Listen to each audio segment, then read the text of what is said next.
Hema committee report പൂഴ്ത്തിയിട്ടില്ലെന്ന് മുഖ്യമന്ത്രി Pinarayi Vijayan. Report പുറത്ത് വിടരുതെന്ന് 2020 justice Hema ആവശ്യപ്പെട്ടിരുന്നു. റിപ്പോർട്ടിലെ ശുപാർശകൾ നടപ്പിലാക്കാൻ സർക്കാരിന് അധികാരം ഉണ്ടോ എന്ന് പരിശോധിച്ചു. ലൈംഗിക അതിക്രമം, മയക്കുമരുന്ന് തുടങ്ങിയവ നിയന്ത്രിക്കാൻ പ്രത്യേക സംവിധാനം കൊണ്ടുവരുമെന്നും മുഖ്യമന്ത്രി വാർത്താസമ്മേളനത്തിൽ പറഞ്ഞു. ജസ്റ്റിസ് ഹേമ കമ്മിറ്റി റിപ്പോർട്ടിലെ ശുപാർശകൾ അതീവ പ്രാധാന്യം നൽകി നടപ്പിലാക്കാനാണ് സർക്കാർ ശ്രമിച്ചത്.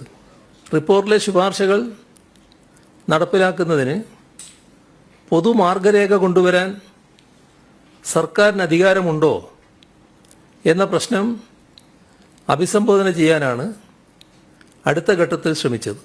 മദ്യം, മയക്കുമരുന്ന് പോലെയുള്ള ആശ്വാസകരമല്ലാത്ത പ്രവൃത്തികൾ തടയണം, ലൈംഗിക അതിക്രമങ്ങൾ തടയണം. അതിനെല്ലാം ഇപ്പോൾ തന്നെ ക്രമസമാധാന രംഗത്ത് പ്രവർത്തിക്കുന്ന ഏജൻസികൾക്ക് ഫലപ്രദമായി ഇടപെടാൻ കഴിയും, ഇടപെടുന്നുമുണ്ട്.